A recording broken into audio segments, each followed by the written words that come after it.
Hello, everyone. This is Gilgamesh, and this is the third and, I promise, final part of the introduction to the series. We are going to actually get to the text, but I recorded all this as one shot, and I didn't realize how long it was going to be, but I think it's really all needed background information. So in part one, we looked at the politics that were surrounding the 8th century BCE, and that would be an important part of the book of Isaiah. Then in the second part, we talked about how we got our actual text, some of the sources that are used for Isaiah, some of the process that it went through to arrive at our modern translations. And now in this third section, we want to look at some of the literary devices inside of Isaiah itself. This is useful background information to help you understand the importance of what you're going to see in the coming chapters in the text. So please bear with us here as we lay some good foundation. And then in the next episode, we will get into the actual text with chapter 1. I'm trying to keep these videos YouTube friendly, which tends to mean that they should be under half an hour from my understanding. I'm not great at this YouTube stuff. I don't understand the algorithm, but that may mean that I break videos up into multiple sections if that's what makes sense for the algorithm, but we will cover all the same material either way. So anyway, without more ado, let's talk about some of the literary devices of Isaiah. So let's talk a little bit about what's actually in this text and what do we need to know about the way Isaiah is written. First thing I want to talk about is literary forms. And so the thing that we're going to start off here is parallelism. Now, keep in mind, no one gave us a grammar book of ancient Hebrew. We've had to figure everything out by looking at the text and seeing what's there.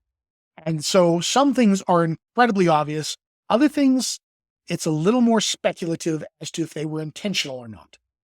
But the idea that there is parallelism is pretty much without dispute because anyone can see it. In translation, it is obvious.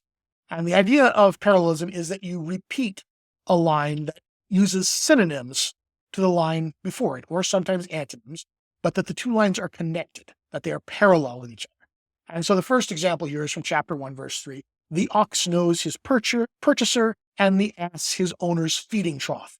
And you see we have it highlighted here in red and blue to show you how the animals here, the ox and the ass, are parallel with each other. And the idea of the purchaser and the owner are parallel here to each other. And so we have two sentences. They don't say exactly the same thing, but they use complementary ideas to repeat the same idea twice. And this is a major, probably the most major part of Hebrew poetry.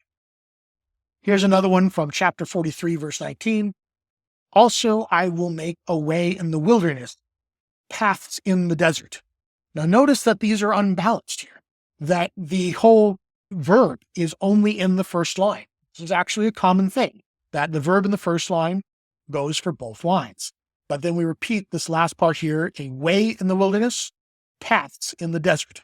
Wilderness and desert. Wilderness is Midbar. It's really more of a desert than what we think of as wilderness. This isn't like wild forest land. This is scrub desert.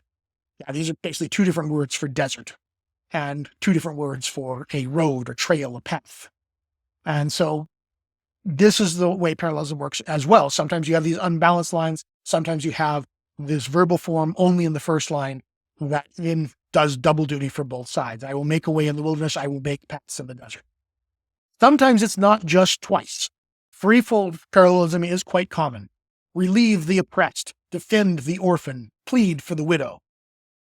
Very short, very choppy, very profound, but the idea of having three elements in a parallel is quite common. So it's not just limited to twice. It's not always balanced, and it sometimes is not the exact same wording. Sometimes it's very closely similar. Sometimes it's not. But that's just the basic idea of synonymous parallelism here. Antithetical parallelism is kind of the opposite, where you say the opposite in each line. Here's chapter 1, verses 19 and 20. If ye be willing and obedient, ye shall eat the good of the land. But if ye refuse and rebel, ye shall be devoured with the sword. So these are antithetical. We have willing and obedient. Antithetical here, refuse and rebel. And we have here, eat the good of the land. or the sword will eat you. That's what devoured means. It's actually the same verb in both of these, if I recall correctly, that you'll eat the good of the land or the sword will eat you. And so, yes, these are obviously parallel, but obviously the opposite of each other. So this is antithetical parallelism. And here we have an A-B pattern, and this is also common. The bricks are fallen down, but we will build with hewn stones. The sycamores are cut down, but we will change them into cedars. And so we have here first talking about bricks being replaced with stones, a higher quality building material. Sycamores, an inexpensive wood material, being removed and being replaced with cedars, a higher quality building material. And so we have this A-B pattern here. The idea is that these are, again, antithetical. Bricks, cheap materials; stones, hewn stones, expensive materials; sycamores, cheap materials; cedars, the finest materials. And so they're antithetical of each other. Behold, my servants shall sing for joy of heart, but ye shall cry for sorrow of heart, and shall howl for vexation of spirit. So here we again have a 3-line where the second and third line are antithetical to the first. So here we have singing for joy of heart, and here we have crying for sorrow of heart, howling for vexation of spirit. And so one of the things to think about this as well is sometimes they build. The idea of going from heart to your very spirit, your very life force here, that it becomes more extreme on the final lines. And so it builds to a climax. But this is antithetical parallelism, and we'll see quite a lot of that. The other thing you'll see is just plain old repetition, just repeating the exact words. It happens several times. Thou hast increased the nation, O Lord. Thou hast increased the nation, thou art glorified. Gird yourselves, and ye shall be broken in pieces. Gird yourselves, and ye shall be broken in pieces. It's used for emphasis. It's used for rhythm and for making a dramatic statement. Of course, one of the most famous here, the Trisagion. Holy, holy, holy is the Lord of hosts. A 3-fold repetition here in this idea where Isaiah is inside the temple in heaven, they're around the altar there, and the various seraphim repeat this 3 times. Alternate parallelism. This is generally an A-B kind of pattern, but it can be A-B-C as well. But we'll first take here an A-B example. Chapter 5, verse 5. I will take away the hedge thereof, and it shall be eaten up. I will break down the wall thereof, and it shall be trodden down. You can see here that the first line is parallel with the third, and the second with the fourth. And so this is what we mean when we say alternating parallels. This idea that you build up multiple ideas and you repeat those ideas in the same order. For a stone of stumbling and for a rock of offense to both houses of Israel, for a gin and for a snare to the inhabitants of Jerusalem. And so, yeah, we have this idea of ABC and then ABC parallel to each other. It's from chapter 8, verse 14. Here's another AB. The people that have walked in darkness have seen a great light. They that dwell in the land of the shadow of death, upon them hath the light shined. Nice little A-B parallelism. So this is another type of parallelism that we see. Now we get into what's called inverted parallelism. It's similar to the previous alternating parallelism, except that it reverses the order upon the repetition. Because of this, you can diagram it by a series of increasing indents, which make it look, especially on the larger ones, like half the letter X or the Greek letter chi. And so because of that, these are called a chiasm, or the plural, chiasmus, because why not? So this is inverted parallelism. And here's a very simple example. For out of Zion shall go forth the law, and the word of the Lord from Jerusalem. Very short, two element parallel that is stated and then repeated in the reverse order. And here's another one here. For the vineyard of the Lord of hosts is the house of Judah, is the house of Israel, and the men of Judah his pleasant plant. And so we have here again 2 elements and then repeated in the reverse order. Now this is where I start getting into, is this intentional? We don't have any grammar books or how to write great poetry from Isaiah. And so the only way we know this here is because we see it here. Humans are very good at seeing patterns. And is this pattern real? Well, I guess that's the wrong way to say it. Pattern is obviously real. We can see it with our own eyes. The question is the pattern intentional?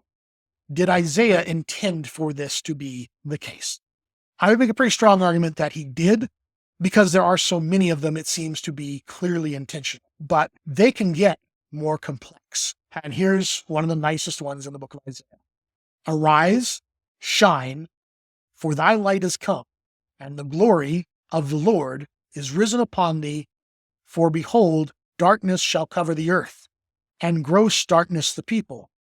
But shall arise upon thee the Lord, and his glory shall be seen on thee, and the nations shall come to thy light, and the kings to the brightness of thy rise. It is hard to believe that that could be unintentional. To me, this is a pretty strong case. This would need to be an intentional thing. And so I tend to believe pretty strongly in the idea that chiasms are intentional, but I will caution you that there are many enthusiastic people out there, especially on the internet, that see chiasms everywhere, including many places where they do not exist. There are a number of rating and grading systems that have been proposed as to how chiasms should be graded to see what the intentionality really is. One of the things is they should start and end at logical places. The other thing is that they should be reasonably balanced, that one arm should not be significantly different than the other. The other thing is that the elements that you pick out as elements of the chiasm should not repeat elsewhere in the pattern. Another thing is that as it comes to the center point here, it should sort of come to a climax. And this one does. Darkness covers the earth, gross darkness the people. That is the climax of this very light-oriented chiasm. So there are a number of things that we use to grade chiasms. If you see people suggesting that chiasms cover entire books, it's nonsense. There's just no reason to believe it. And that's not to say that there aren't patterns that do cover large sections. The book of Jonah is a great example of that, where he makes a journey downward through the first, think of a chapter and a half or so. He makes this journey downward until he finally winds up at the very bottom of the earth, at the roots of the mountains. Having started at the tops of the mountains, he makes his way down to the roots of the mountains, and there he calls upon God and receives help, and then comes all the way back up and gets spat out on shore. And so, yes, that journey downward to a low negative point and then the journey upward has been one of the better examples I've seen of a larger chiastic structure. But I wouldn't even call that a chiasm. It's just not. It's a literary function of bringing something to a point and then reversing it. Yes, that has some similarities to a chiasm, but I think that when people get into these very large chiasms that cover huge amounts of text, it is extremely unlikely to actually be an intentional pattern, and much more that they are just seeing patterns in the text. But these are things that we'll never know. And it's perfectly fine for those who wish to advocate such things to try and present their evidence. I just don't find that evidence very compelling. But these shorter chiasms here that are rather tight and well-defined, that have clear definitions of where they start and where they end, that come to a climax in the middle, and clearly have very tightly related, not loosely related, elements to them. These, I think, are a very strong indication it is a very real thing, and it really does happen. So I believe that's the end. That is the end of this presentation. So if this is interesting to you, next time we will be starting on the actual text, Isaiah chapter 1. This one's run really long. I didn't actually expect this one to run this long. Hopefully they certainly will all be less than an hour long. If you found this interesting, like, subscribe, join us on Discord, all those things. But let me know in the comments if this is interesting to you. I'm hoping that this will be a course that can reach a large audience who perhaps don't have the desire to learn biblical Hebrew, but are very interested in the actual text and what it might mean. This should be an example of the kind of material I will be putting into this class. The text has religious implications. There's no getting around that. I think anyone who tries to discuss the text without addressing the religious meaning of it isn't really discussing the text. But I would like to keep the tone of this very academic. I am not trying to portray any particular religious tradition. I would like to welcome people of all faiths or no faith who just simply have an interest in the text and understanding how it has influenced our culture and the moral and ethical messages to be found in it and the beauty of the text itself. And hopefully I can bring that to you along with some background on history and archaeology supporting the text and what we know of it. At any rate, Thank you. If you have watched it this far, bless you. I will see you in the next one. Hope you have a wonderful week. Goodbye.